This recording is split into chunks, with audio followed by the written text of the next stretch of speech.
Welcome to Salisbury University on the Air, a program highlighting the activities and the people of the campus. My name is Susan Purnell. According to Politico, the healthcare industry is on pace to become the largest job sector in the United States in the next 3 years.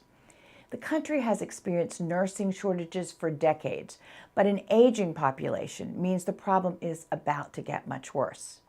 Currently, some 10,000 Americans are turning 65 every day, including me this year. According to a Grayshore study by SU's Business, Economic, and Community Outreach Network, the population of the Eastern Shore is aging faster than the rest of Maryland. With 2/3 of Medicare beneficiaries suffering from multiple chronic conditions, the demand for nursing and other healthcare services will soar. SU is answering the call for more training in these areas with the recent announcement of a new College of Health and Human Services. Here to tell us about it are Drs. Karen Olmstead, Interim Provost and Vice President of Student Affairs, and Kelly Fiala, who will serve as the new school's transitional dean. First is Karen. Hi, Karen. How are Susan. you? I'm great. Thank you. Good to see you again. Yeah. And all your many hats that you wear here. Yep. So tell us a little bit about this new College of Health and Human Services. Oh, I'd be happy to. That's been our really exciting news over the past month. But it's been a project we've been working on probably for, I'd say, 2.5 years. And it's just coming into fruition really this summer. And so probably the question that you have is, why are we doing this? Yes. Are we just like moving the furniture around on campus? Right. Or is this really going to have some impact? And there are, I think, 3 things that this is going to let us do. The first, this creation of this new College of Health and Human Services is going to let people outside of the campus know that we do this. It's a big part of our operation. It'll be the largest school on campus.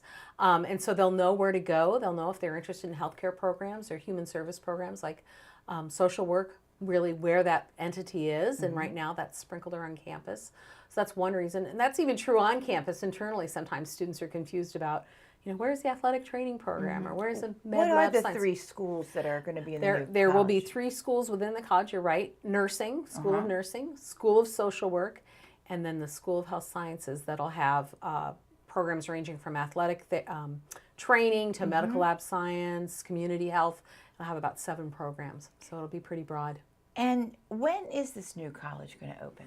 July 1. We're kind of deep in the planning stages now and setting up everything. So, kind of all the infrastructure on campus works. But students who are coming in the fall, they're actually being right now placed into those programs within the new college. So it officially starts July 1. Is there official building, a new building for Yep. it? I Oh, wish there I was. didn't know I that. wish there was.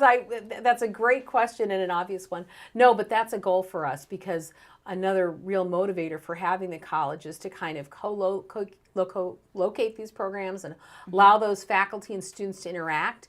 And they're going to be able to do that obviously much better if they're in more of a shared space or proximity. So we're moving some of the programs closer to each other, but we don't yet have a funding source for a building identified or anything like that. But I would imagine that's definitely in our 5 to 10 year window is to make that a reality for sure. Yep. So you sort of answered this, but I guess a lot of people are asking, so why, when we already have these existing Right. schools, is it necessary to put them together put them under together. like one umbrella? So in addition to helping people outside the university know that we have these programs, and instead of having them nestled in a school of education or a school of science, that's one reason. Another reason is it really supports having these programs together and the faculty and students working together more. It supports what's called interprofessional education, so they're working as teams around the patients or the clients.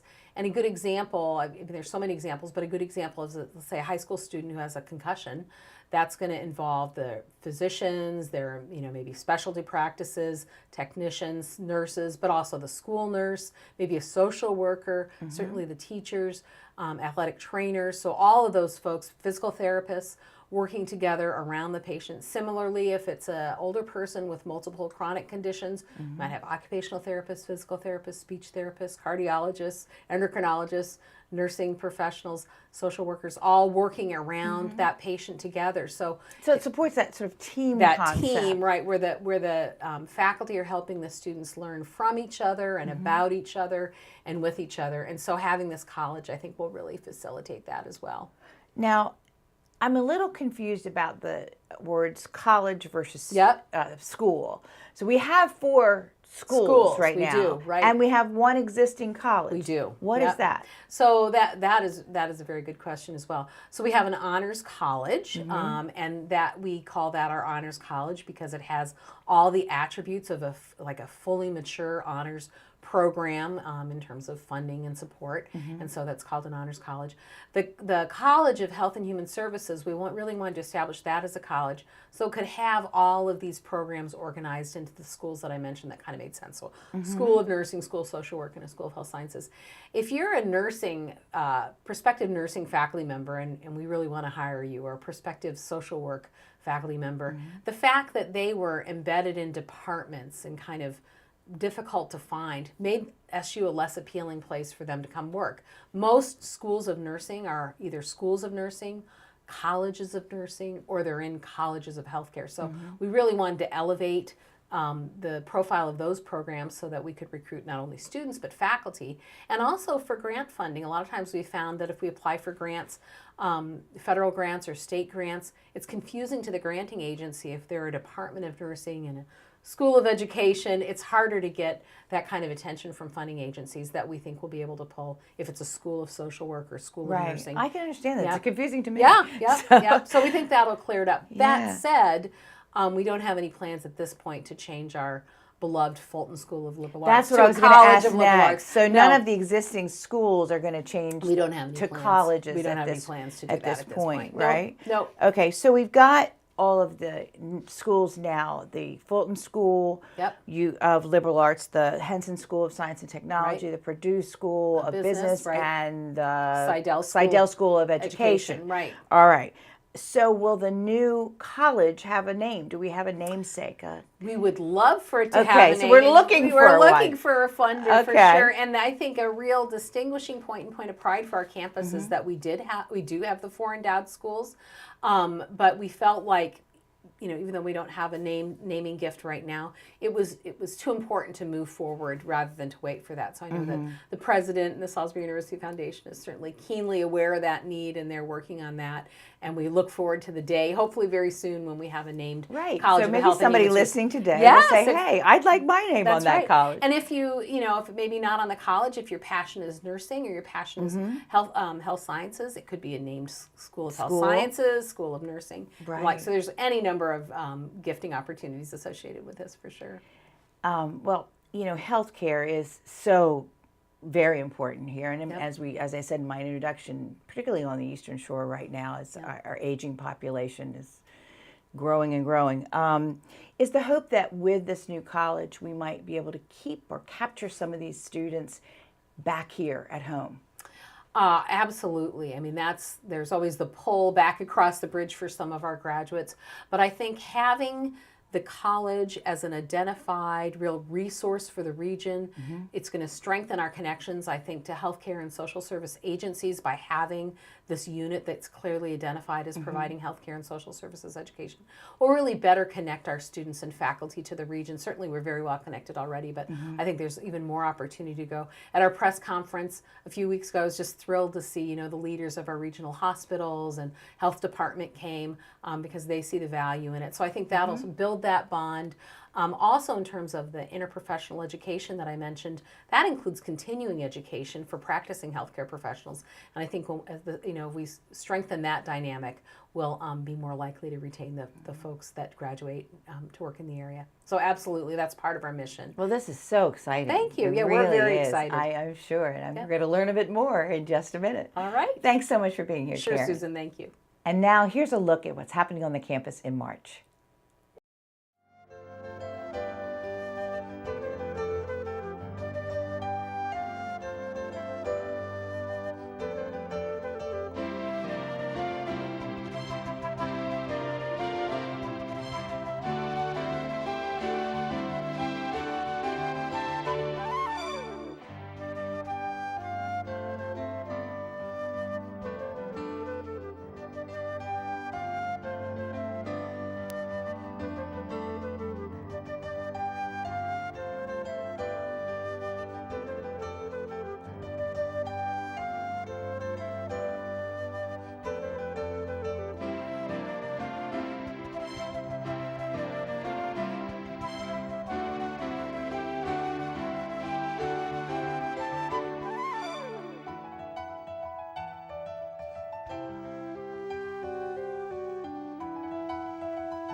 Dr. Kelly Fiala, Transitional Dean of SU's new College of Health and Human Services, joins us to discuss some of the specifics of the new college. So welcome, Kelly. Thank you. And Thanks, great Susan. to meet you. It's good to meet you. Yeah, so I want to hear, before we go on talking about this new college, a little bit about you and where you've been and where you are now. And I know this is not your first rodeo as a dean. That's right. I'm currently serving in my third year as the interim dean of the Seidel School of Education and Professional Studies.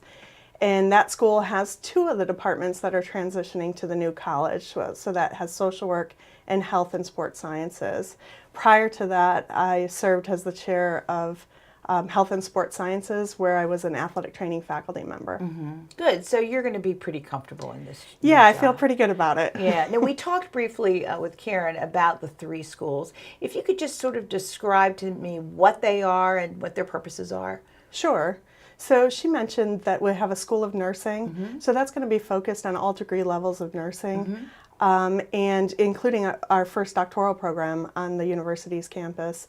We also have the School of Social Work, which will continue to offer our Bachelors of Arts in Social Work and our Masters in Social Work. And then we also have Health Sciences, which Health Sciences is probably going to be the most complicated school. We have 4 undergraduate programs, 2 graduate programs, and a general education program. So our 4 undergraduate programs are community health, our exercise science program, as well as our medical laboratory sciences and respiratory therapy.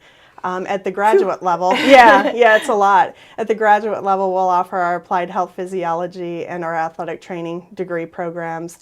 And then we have our fitness and wellness component that's part of all students' general education experience right now. So even if you're in a different college, you can still take courses over in this new college, right? Absolutely. It's not exclusive. Absolutely. Okay, like it's not a standalone entity. I'm just trying to kind of understand how the structure works. Who's going to lead the new program, the new college? So the new College of Health Sciences is going to be led by Dr. Robert Joyner. He's currently serving as the Henson Associate Dean, so the Science and Technology School's Associate Dean, but he's also the Respiratory Therapy Program Director, so he has some great insight to the programs. And some great success, from what Absolutely. I understand. That Absolutely. respiratory program is...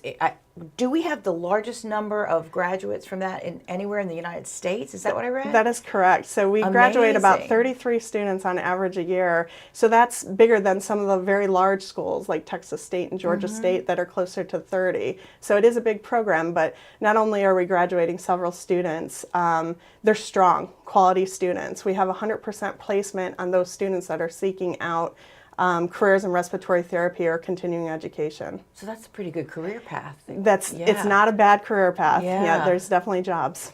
Gosh. Now, I also heard that SU plans to expand its community health program that's, I think it's a distance education kind of program with Hagerstown. Is that right? That's right. So currently we offer our social work program at a variety of sites and then exercise science at our Shady Grove campus. So at Hagerstown, we have social work both at the bachelor's and master's level. We're hoping to start our community health program in fall 2019. So we have the year to prepare and plan for that. Not only do we use interactive video network to have some of our main campus instructors talking and teaching the students over there in the Hagerstown campus, but there will also be full-time faculty located at Hagerstown. Oh, located right there. Yeah, so it's that's not right. just all telecommuting. Is that what you call That's it? right. That's Yeah. right. So they will have some face-to-face classes with their instructor right on site as well. That's wonderful. Yeah. So next is the School of Nursing. That's Yeah. the second of the 3 colleges. Yep. When you say all the levels, are you just talking about bachelor's, master's, and doctorate? That's correct. So we offer all degree levels. And then, some students that are looking for that second degree program or that transition from that bachelor's to an RN. So there are a variety of different options for students to pursue careers in nursing We can go that or direction. advancing their education in nursing. Have we ever had any doctor of nursing Students graduates? graduate? Yep. We Yep. have. Yep. The previous year we have. Oh, good. And it's like I said, it was our first doctoral program. We now have 2 on campus, and it is a very active program. And who is going to lead that school? So that school will be led by Dr. Jeffrey Willie, and he currently serves as the department chair of nursing. So he's very familiar with the school as well. Was he a nurse? Yes. He was? Yes. That's great. Yes, he is. I like it when those who have done teach. No, and that is really a great thing about our nursing program. Our nursing faculty are involved heavily in clinical education. They are with the students while they're in their field experience, learning to become nurses. So highly credible faculty. And I also read that Salisbury University has the highest 10-year pass rate on, I guess this is the nursing, like their GRE or something, the right. National Council Licensure Examination for That's Registered right. Nurses. Is that right? The highest? They are the highest in Maryland. So, and we entering nursing is a selective process, so we get really good quality students, but we're very proud of the educational experience that we give them, not just within the nursing professional classes, but in the science foundation courses that will continue to be offered through the Henson School of Science and Technology. In fact, we just got an update from the students that have taken the test so far this year, and 100% of them have passed. So we're pretty excited about that. That is exciting. Yeah. That's great news. Now let's talk about the third college, Sure. the one that you're probably the most familiar with because you've been in that area, the School of Social Work, which I guess I would like to kind of understand why it's so important to associate it with this college Yeah, so versus with where it's been. Yeah, it is really important to us, and we were really particular about the name of the college, that it is a college of health and human services. And, Karen talked about earlier that interprofessional education, that social work practitioner is such a big part of delivering the best quality patient care to any of the patients in the field. So you'll see social workers in those traditional hospital settings, but all over the community. So sometimes they're the first line of defense that is out there reaching that patient or that client and being able to intervene on their behalf or to be able to provide treatment. So they are part of that interprofessional team, and it makes a lot of sense that it's not just the physical health that we're looking at. We're looking at that holistic health for the patient, and the mental health piece, such a big part of that. Yeah, I'm in my mind, I'm thinking about the time when my dad and my mom were both with hospice. And we had the nurses and we had the aides, but we also had the social workers. That's right. And the social workers helped me more than than they helped my mom, That's but it right. was really so important, that aspect of it, because it's something I had never dealt with before. Absolutely. So I can see it in other, situations, not just hospice, but any kind of critical care. That's right. And it's not just about the patient, it's about helping the family navigate through the system Right. as well. Yeah, Right. absolutely. Yeah, that's great. And who's leading that school? So that's going to be led by Dr. Deborah Matthews, who has been a longstanding chair of the social work department. So again, we've got some great stability Yes. with the programs, and so I'm very excited about that. That's great. Let's talk about one more issue. Addiction, and in particular, heroin and opioid addiction is so prevalent. In fact, I read somewhere where it's tripled from 2011 to 2016 right here in our own backyard on the Eastern Shore. Tripled. Do you think that with this establishment of the new college, and in particular the social work aspect of it, that there might be opportunities for the college to participate in trying to find a solution to this problem? Yeah, I think that we've certainly taken advantage already of some grant opportunities. Specifically, our Hope Corps grant, that is an AmeriCorps grant that's offered in part through the governor's office, to do some education training that is specific to opioid abuse. So we do have that grant that's fully functioning right now. We also have our behavioral health integration primary practice grant that is through the Maryland Department of Health and Hygiene, and that is putting social workers into primary care settings with pediatric physicians that might not have that background to go ahead and have that intervention opportunity with the patients and see patients in those settings. Those are our master's level students that have already been through the bachelor's training. So we do have those grant opportunities already. As we come into the school, we look forward to having some collaborations across those health and human service programs to seek out more grant opportunities and to really provide resources for the community. Well, SU has been such a great resource to the community, and we community people thank you for that. And it is, as I'm sitting here, I'm thinking about, I went to Carruthers Elementary School Yeah. here in the 50s and 60s when we had the little Carruthers campus building Yeah. and Holloway Hall behind you. And I'm thinking, whoa. Yeah. And now we have all these colleges and schools and endowed schools. It's amazing the growth that we've seen. And I think this new kind of growth is just going to add to the excitement around here and make everyone in the community so proud. Yeah, we feel lucky to be supported by the university and the community. It's one of our missions to give back to the community, and obviously we want to provide a good education for the students that are coming into our program, but they need to see us in functioning with our service to the community and Real life. in real life. That's going to be really meaningful to them, and to have a College of Health and Human Services is really special. I mean, it will draw attention to these professions as possible careers. They are some of our highly enrolled programs already, but we really do need to produce where we need to have more nurses, we need to have more social workers, we need more respiratory therapists. So we're looking forward to our new identity and helping to promote that college. I think that's what you're going to do just that. Thank and you. thank you for being here with me today, Thank you, Kelly. Susan. Thank I've you so enjoyed much. it. And now here's another look at campus happenings in March.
I'd like to thank my guests, Dr. Karen Olmsted, SU Interim Provost and Vice President of Academic Affairs, and Kelly Fiala, Transitional Dean of the new College of Health and Human Services. I'm Susan Purnell, and this has been Salisbury University on the Air. Thank you for watching.